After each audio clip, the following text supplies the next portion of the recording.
আসসালামু আলাইকুম। বাংলার সংবাদে সবাইকে স্বাগত জানাচ্ছি। আমি নাইম ফাথুম মুবিন। সংবাদ শিরোনাম। বাংলাদেশের সর্বশেষ গুরুত্বপূর্ণ আপডেট সংবাদে আপনাকে স্বাগত। শুরুতেই সংবাদ শিরোনাম, পরে বিস্তারিত। প্রথমেই জানাবো আমাদের হাতে থাকা সর্বশেষ গুরুত্বপূর্ণ সবথেকে তাজা আপডেট সংবাদ। কুড়িগ্রামে আবারও বিএসএফ এর পুশিন ঠেকালো বিজিবি এবং গ্রামবাসীরা। কুড়িগ্রামের রৌমারী উপজেলার বটতলা সীমান্তে বিজিবি এবং গ্রামবাসীর প্রতিরোধে আবারও ব্যর্থ হয়েছে বিএসএফ এর পুশিন। স্থানীয় সূত্র থেকে জানায় যে ভোর ৬টার দিকে ১০৬০ নম্বর মেইন পিলারের নিকটবর্তী এলাকা দিয়ে ২ শিশু, ১ নারী এবং ৩ যুবককে বাংলাদেশে পুশিনের চেষ্টা চালায় ভারতের মদতপুষ্ট সন্ত্রাসী বিএসএফ এর সদস্যরা। এই ঘটনায় আমাদের দেশপ্রেমিক বিজেপির সদস্যরা সেটি মোকাবেলা করেছে।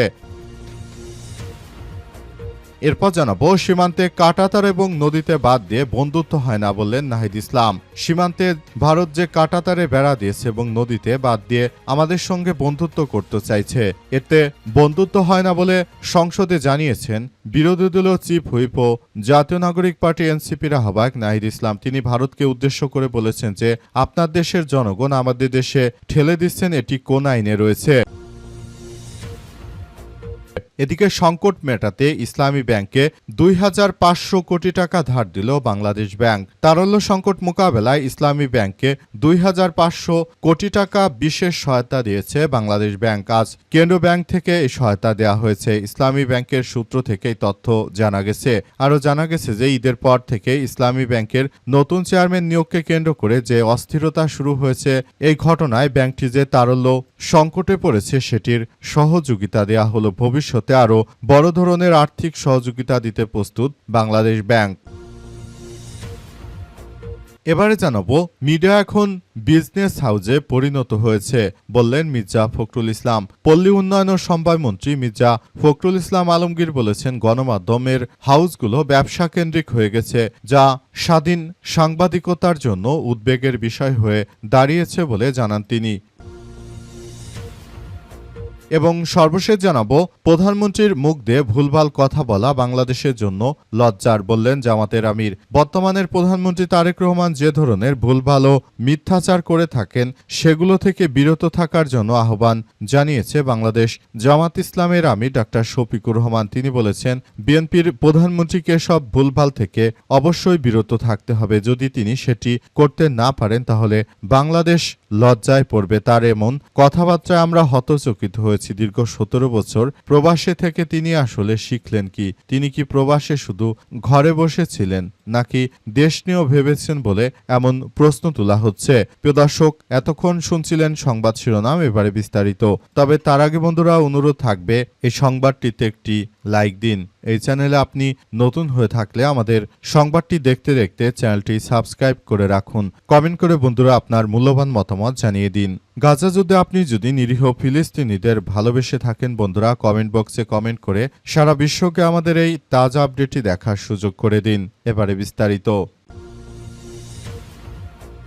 কুড়িগ্রামে আবারও বিএসএফ এবং ভারতীয় সন্ত্রাসীদের পুশিন ঠেকালো বাংলাদেশের দেশপ্রেমিক বিজিবি এবং গ্রামবাসীরা। কুড়িগ্রামের রৌমারী উপজেলার বটতলা সীমান্ত বিজিবি এবং গ্রামবাসীর প্রতিরোধে আবারও ব্যর্থ হয়েছে বিএসএফ এর পুশিন। স্থানীয় সূত্র থেকে জানা যায় যে আজ ভোর ৬টার দিকে ১০৬০ নম্বর মেইন পিলারের নিকটবর্তী এলাকা দিয়ে ২ শিশু, ১ নারী এবং ৩ যুবককে বাংলাদেশে ঠেলে পাঠায় ভারতীয় মদতপুষ্ট সন্ত্রাসীরা।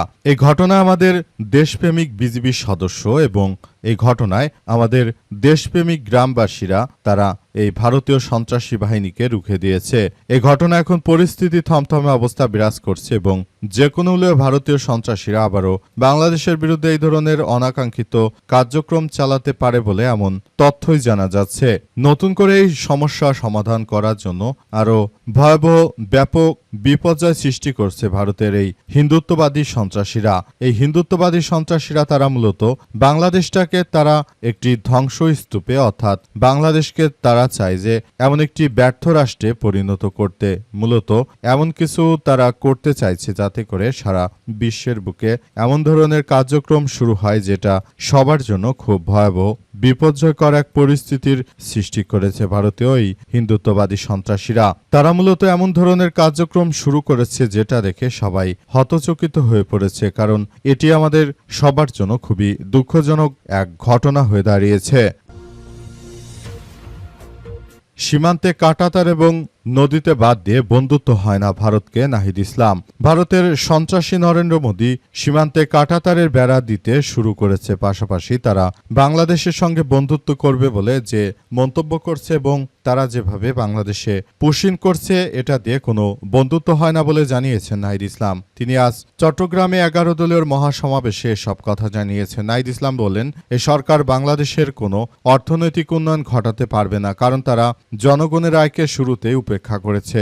আজ চট্টগ্রাম এলাকায় দেখুন, বাংলাদেশের পুলিশ জাতীয় ক্রিকেট দলের একজন সদস্যকে তুলে নিয়ে অপহরণ করে সংস্কার না করার কুফল দেখতে পাচ্ছে জনগণ। এ সময় তিনি আরও জানিয়েছেন, সরকার যদি সংস্কার না করে তাহলে জনগণ আবারও গণ অভ্যুত্থানের পথে হাঁটবে। ইতিমধ্যেই সরকারের নতজানু এই কর্মকাণ্ডের কারণে সীমান্তে আবারও হত্যা শুরু হয়েছে। সরকার যেভাবে ভারতীয় মদতপুষ্ট সন্ত্রাসীকে বসে বসে জনসমর্থন দিয়ে যাচ্ছে এটা কোনোভাবেই গ্রহণযোগ্য নয়। আমরা পুরো বিষয়টিকে খুবই গুরুত্ব সহকারে দেখভাল করছি বলে এমন কথাই উল্লেখ করা হয়েছে। সারা দেশ জুড়ে এই ভারতীয় মদতপুষ্ট সন্ত্রাসীরা তারা মূলত এই ধরনের সন্ত্রাসী কার্যক্রম শুরু করেছে, এটা কোনোভাবেই গ্রহণযোগ্য নয় বলে জানিয়েছেন নাহিদ ইসলাম। তিনি আরও জানান, আমি সবাইকে বলতে চাই যে তোমরা ভারতীয় এই মদতপুষ্ট সন্ত্রাসীদেরকে যে কোনো মূল্যে তাদের এই সন্ত্রাসী কার্যক্রমগুলোকে প্রতিহত করার জন্য আসলে যার যার জায়গা থেকে বিষয়গুলো নিয়ে সবাইকে এখনই কার্যক্রম চালিয়ে যেতে হবে। যদি সেটা না করা হয়, ভবিষ্যতে ভারতীয় মদতপুষ্ট সন্ত্রাসীরা তারা যে ধরনের কার্যক্রম শুরু করেছে সেটা আসলে বাংলাদেশের সবার জন্য এক ভয়াবহ বিপর্যয়কর পরিস্থিতি মধ্য ঠেলে দিতে পারে। তাই আমরা বলতে চাই, সরকারকে এখনই এই বিষয়গুলো থেকে বেরিয়ে আসতে হবে। যদি সরকার এগুলো থেকে বেরিয়ে আসতে না পারে তাহলে ভবিষ্যতে বাংলাদেশের কপালে আরও বড় ধরনের দুঃখ আছে বলে জানিয়েছেন নাহিদ ইসলাম। সংকট মেটাতে ইসলামী ব্যাংককে 2,500 কোটি টাকা ধার দিল বাংলাদেশ ব্যাংক। তারল্য সংকট মোকাবেলায় ইসলামী ব্যাংকে 2,500 কোটি টাকা বিশেষ সহায়তা দিয়েছে বাংলাদেশ ব্যাংক। আজ কেন্দ্রীয় ব্যাংক থেকে এই সহায়তা দেওয়া হয়। ইসলামী ব্যাংকের সূত্র এই তথ্য নিশ্চিত করেছে। জানা গেছে, ঈদের পর ইসলামী ব্যাংকের নতুন চেয়ারম্যান নিয়োগকে কেন্দ্র করে অস্থিরতা শুরু হয়েছে। তার নিয়োগের বিরোধিতা করে সচেতন গ্রাহক ফোরাম এর ব্যানারে একদল গ্রাহক টানা আন্দোলন শুরু করে আসছে। এর ফলে ব্যাংকটিতে বিপুল সংখ্যক আমানতকারী তাদের আমানত তুলে নিতে শুরু করেছে। অবস্থায় ব্যাংকটির তারল্য সংকট এতটাই গভীর হয় যে গ্রাহকদের চাহিদা অনুযায়ী অর্থ পরিশোধ করতে ব্যর্থ হয় তারা। পাশাপাশি কেন্দ্রীয় ব্যাংকের কাছে সংরক্ষিত নগদ জমা বাধ্যতামূলক হার বা সিআরআর বজায় রাখতে ব্যর্থ হয় ব্যাংকটি। এই পরিস্থিতিতে গত সপ্তাহে ব্যাংকটি বাংলাদেশ ব্যাংকের কাছ থেকে 10,000 কোটি টাকা তারল্য সহযোগিতা চায়। এর পরিপ্রেক্ষিতে প্রাথমিকভাবে 2,500 কোটি টাকা বিশেষ সহায়তা দিয়েছে। গত শুক্রবার বাজেট পরবর্তী সংবাদ সম্মেলনে বাংলাদেশ ব্যাংকের গভর্নর রহমান ইসলামী ব্যাংকে তারল্য সহায়তা দেওয়ার ইঙ্গিত দিয়েছিলেন। তিনি বলেন, ইসলামী ব্যাংকের সংকট দ্রুত কেটে যাবে, আমানতকারীদের অর্থ উত্তোলনে কোনো সমস্যা হবে না, প্রয়োজনে জরুরি তারল্য সহযোগিতা দেয়া হবে। এরপরই তিনি তার কথা রেখেছেন এবং তিনি ব্যাংকটিকে যথাযথভাবে তারল্য সহযোগিতা করার মধ্য দিয়ে মূলত আবারও ইসলামী ব্যাংকটিকে তিনি একরকম বাঁচিয়ে তুলেছেন। নতুন সরকার ক্ষমতা আসার পর যে ধরনের আসলে কার্যক্রম শুরু হয়েছে সেটি আসলে সারা দেশের মানুষকে এই ব্যাংক থেকে আস্থার উপর থেকে মুখ তুলে আস্থার জায়গা থেকে ব্যাংকটি থেকে সবাই সরে যাচ্ছে। এখন আর বিএনপি সরকারকে কেউ বিশ্বাস করে না, তাই এই ব্যাংকটি থেকে সবাই যার যার অর্থ উত্তোলন করে নিচ্ছে। অবস্থায় আসলে এই ব্যাংকটিতে থাকা গ্রাহকদের অর্থগুলো সব তারা তুলে নিতে শুরু করায় বিপাকে পড়ে ব্যাংকটি। মিডা এখন বিজনেস হাউসে পরিণত হয়েছে, অভিযোগ মির্জা ফখরুল ইসলাম আলমগীরের। বিএনপির মহাসচিব মির্জা ফখরুল ইসলাম আলমগীর অভিযোগ করে বলেছেন যে মিডিয়া হাউসগুলো এখন ব্যবসায়িক কেন্দ্রে পরিণত হয়েছে। মির্জা ফখরুল আরও জানান, আমি বলতে চাই যে মিডিয়া হাউসে পরিণত না হয়ে বরং দেশের যে সমস্যাগুলো রয়েছে সেগুলো আপনাদেরকে অবশ্যই কার্যক্রম চালাতে হবে বলে জানিয়েছেন বিএনপির মহাসচিব মির্জা ফখরুল ইসলাম আলমগীর। মির্জা ফখরুল আরও জানিয়েছে যে বর্তমান বাংলাদেশের মানুষ যে মিডিয়াকে বিশ্বাস করতে এখন আর তাদেরকে বিশ্বাস করতে পারছে না, কারণ তারা প্রতিনিয়ত শুধুমাত্র ব্যবসায়িক কার্যক্রম চালানোর জন্য এটি করছে। এই ঘটনায় পুরোপুরি এক ভয়াবহ বিপর্যয়ের মুখে পড়তে চলেছে বিএনপির নেতৃত্ববৃন্দদের বিরুদ্ধে নাকি মিডিয়া হাউস কোম্পানিগুলো নানাভাবে অপপ্রচার ছড়াচ্ছে এবং সরকারের বিরুদ্ধে এসব কথা জানিয়েছেন তিনি। বর্তমান যে ধরনের কার্যক্রম শুরু হয়েছে এই কার্যক্রম থেকে অবশ্যই আমাদের সবাইকে বেরিয়ে আসতে হবে বলে জানান বিএনপির মহাসচিব মির্জা ফখরুল ইসলাম আলমগীর। তিনি আরও জানিয়েছেন যে আমি সবাইকে বলতে চাই, আপনারা যার যার জায়গা থেকে অবশ্যই ভালো ভালো নিউজ করুন, ভালো ভালো দেশের স্বার্থে কাজ করুন। আপনারা যদি এটি না করেন তাহলে ভবিষ্যতে আমাদের জন্য আরও ভয়াবহ এক বিপর্যয়কর পরিস্থিতি সৃষ্টি হতে পারে। সুতরাং আপনাদেরকে বলতে চাই, আপনারা যার যার জায়গা থেকে দেশকে ভালোবাসুন এবং মিডিয়া হাউসগুলো আপনারা দেশের স্বার্থে কাজ করুন। কোনো বিদেশি বা অশুভ কোনো জামাতের মতো কোনো সংগঠনকে আপনারা বিশ্বাস করবেন না বলে জানিয়েছেন বিএনপির মহাসচিব মির্জা ফখরুল ইসলাম।